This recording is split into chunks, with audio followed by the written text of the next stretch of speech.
En el programa de hoy hablaremos de festivales de cine y en nuestra sección casting sostuvimos una conversación con la investigadora Pilar Martínez Basels acerca del cine español. En la sección On Demand, Mariana Carvajal hablará de la serie Big Little Lies y después hablaremos en Cineteca Lumière sobre la cinta Love de Gaspar Noé. Bienvenidos todos al Café Lumière. Comenzamos.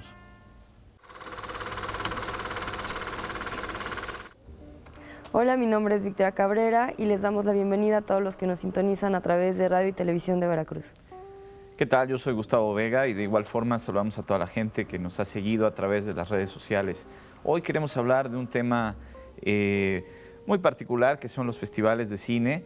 Hay muchos festivales de cine actualmente en el mundo y me parece que se puede hablar mucho de ellos, de la situación y del papel que juegan actualmente en el cine. Así es. Los festivales de cine dan mucho de qué hablar, pero pocas veces se habla de lo que pasa y de lo que hay alrededor de ellos, ¿no? Sí, pudiéramos yo discutir la idea del festival de cine como fin último del cine y el fin último de la actividad de los cineastas. Pareciera que hay una especie de idea de que cuando un realizador hace una película, el único objetivo debe de llegar solamente al festival y ya. Es llegar al festival. Y esto ha generado otro tipo de situaciones, como que el festival sea una especie de medición o de parámetro en la calidad de las películas.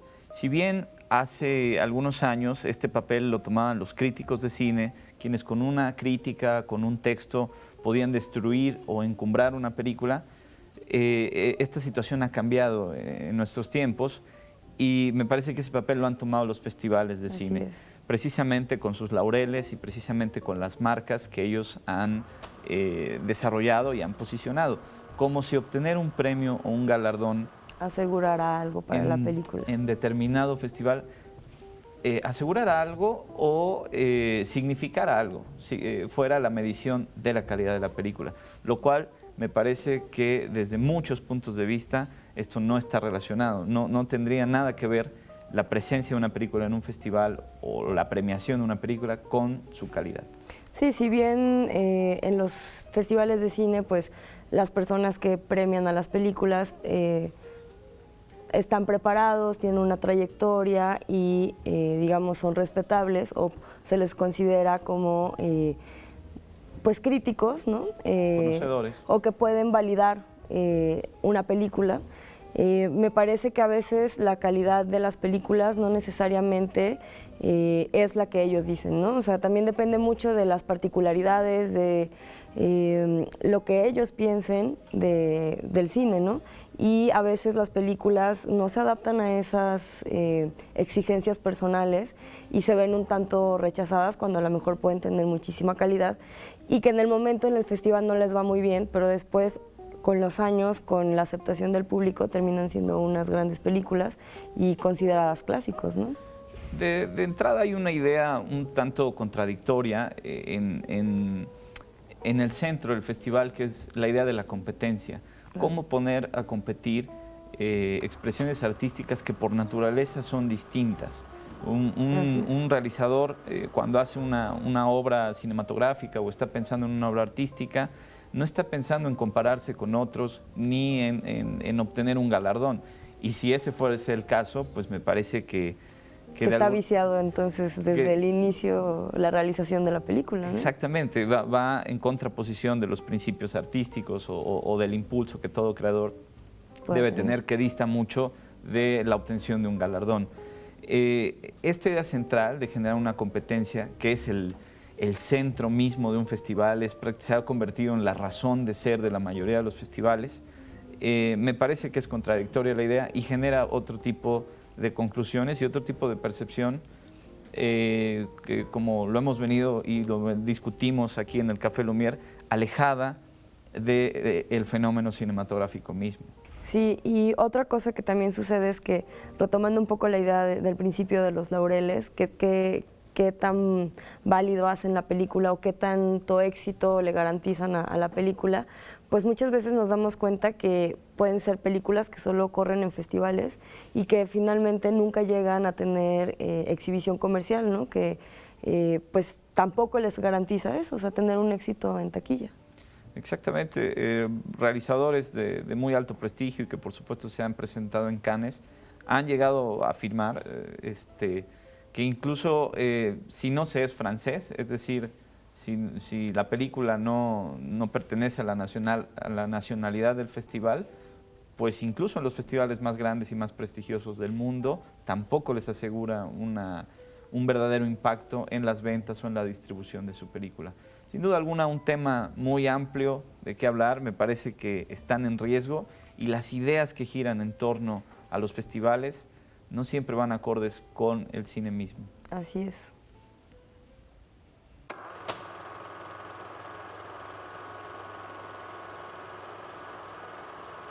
Amigos del Café Lumière, nos encontramos aquí con la maestra, la doctora Pilar Martínez Bacer, quien ha venido a México a participar en un congreso de memoria y literatura.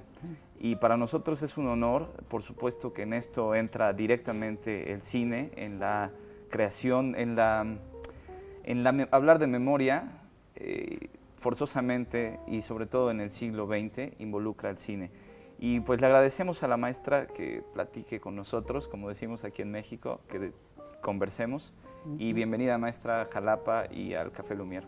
Muchas gracias por haberme invitado a hablar aquí en este programa, porque decíamos también en el Congreso que el papel del universitario es salir del aula y encontrar una difusión a lo que se hace dentro y fuera del aula, y esto puede ser una ocasión también de hablar de cine, me parece muy importante. Claro, sobre todo viniendo de una historiadora, hemos escuchado tus ponencias, tus comentarios, y se nos ha hecho muy interesante la relación que tú haces entre la historia y el cine. No sé si pudiéramos hablar un poco de esto. Bueno, es cierto que yo llegué al cine desde la historia y pensé que el cine, ya hace ahora más de 20 años, primero, no solamente era fuente de la historia, como los archivos que tradicionalmente utilizamos los historiadores, sino que las filmotecas, las cinematecas y el cine puede dar a conocer, como complemento de la historia, aquello que los historiadores no podemos realmente transmitir.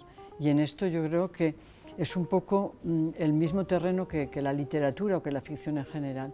Es decir, cuando, por ejemplo, el historiador va a historiar un conflicto o la transición de un régimen de dictadura a la democracia, hablo del caso español, y de conflicto puedo hablar del conflicto vasco, que todavía no ha terminado, de la guerra civil, al historiador nos es difícil el historiar el silencio, el sufrimiento, la represión, todo aquello que el cine en una serie de planos nos muestra. Entonces yo siempre pienso que no solamente el cine es el contraanálisis de la historia, sino que como toda ficción, el cine muestra aquello que se mete en los pliegues de la historia. Y que un cineasta, sin hacer un cine histórico, particularmente, o un cine militante, nos puede mostrar.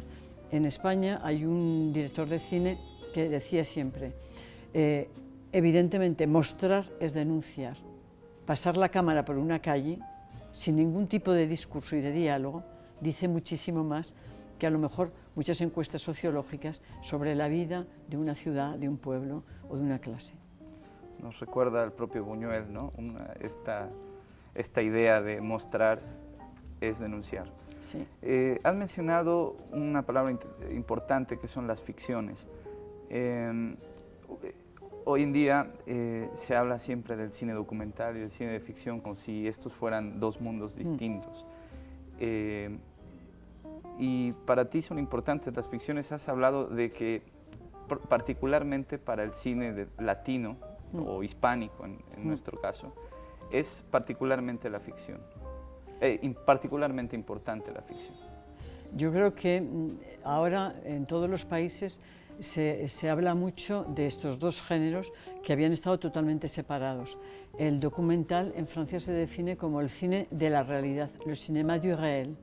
Y hay un autor que es, yo creo, el que más ha teorizado sobre el documental, que es Jean-Louis Comolli, que sus publicaciones están en todos los países, que siempre decía que el documental no solamente el cine de la realidad, Y ponía como ejemplo precisamente a Buñuel, que es un director que es común a México y a España. Yo siempre recuerdo que está enterrado en México y nunca quiso volver a España, ni siquiera que sus restos volvieran.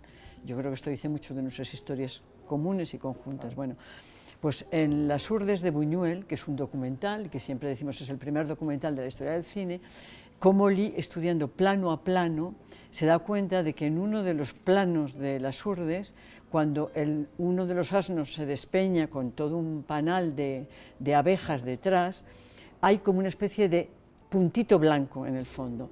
Y yendo realmente a un trabajo minucioso, se da cuenta que es el propio Buñuel el que disparó para que el asno se despeñara. Quiere decir esto, que todo documental es de alguna manera también una ficción, porque el hecho ya de mostrar o de elegir el plano del documental es también ficcionalizar la realidad.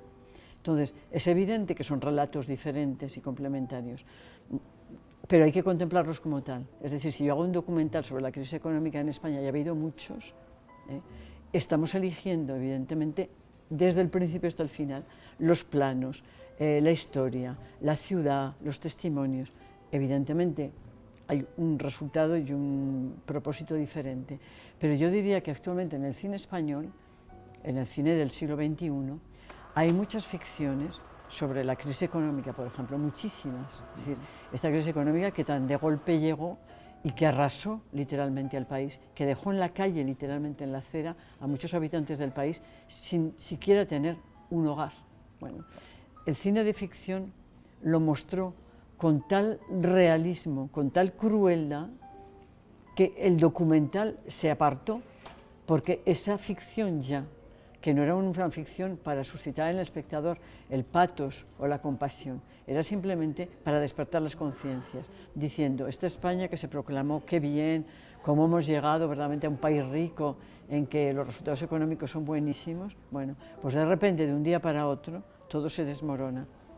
Y gente que creía que estaba en la clase media se encuentra en la clase baja. Entonces, el cine, al mostrar eso, siempre como el cine español lo muestra, que no es el cine francés, es decir, que el cine español va a inocular, como Buñuel hacía, y Goya, y la picaresca, y la Celestina, y el Quijote, inocula ese humor negro que es propio de nuestra cultura y que tenemos en común. Entonces, se puede hablar de cosas trágicas desde la tragicomedia.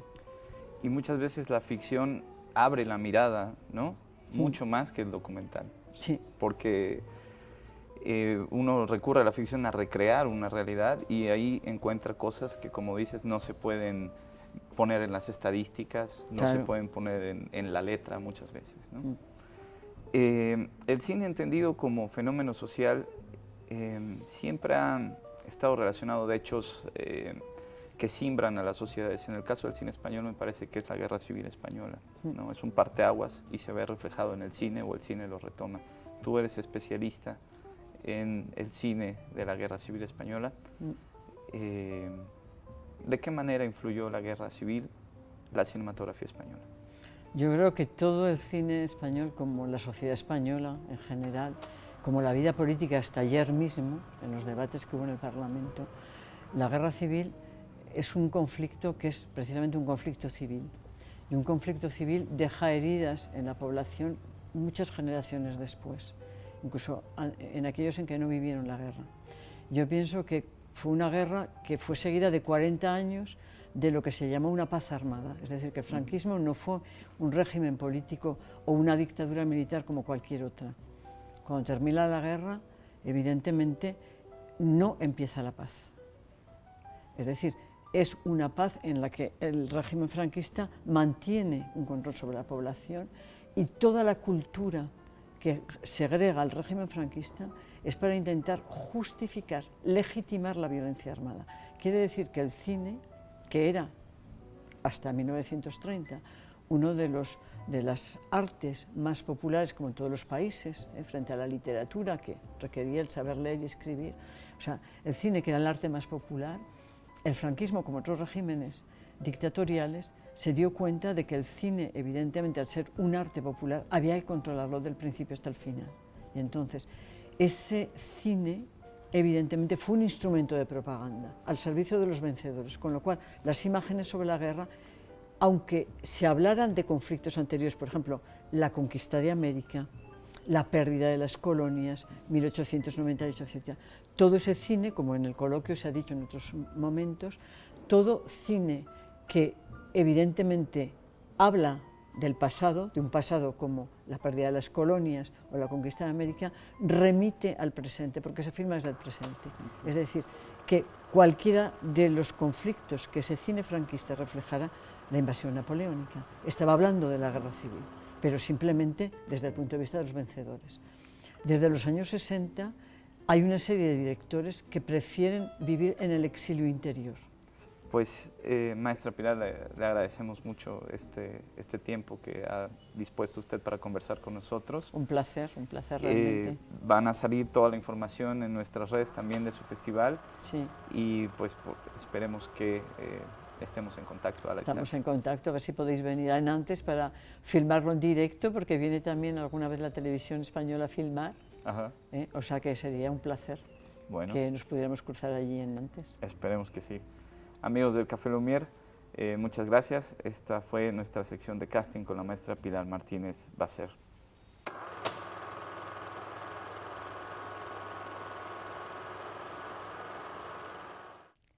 Hola amigos de Café Lumière, soy Mariana Carvajal. Bienvenidos a On Demand, un espacio para hablar de nuestras series favoritas.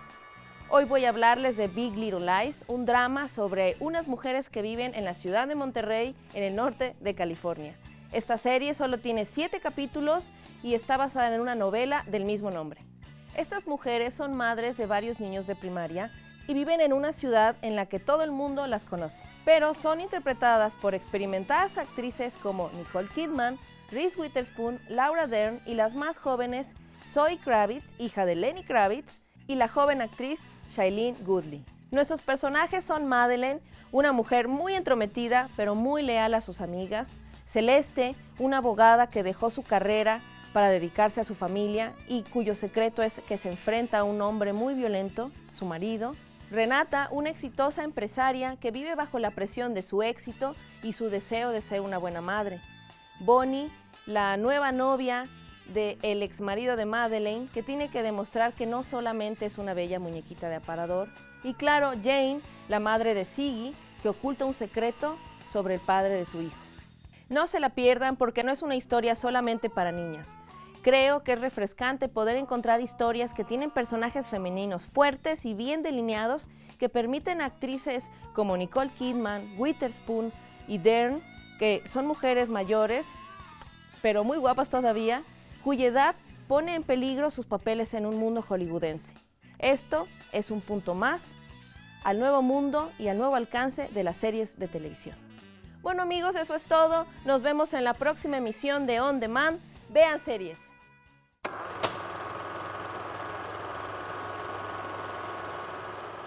Electra, what is your ultimate fantasy?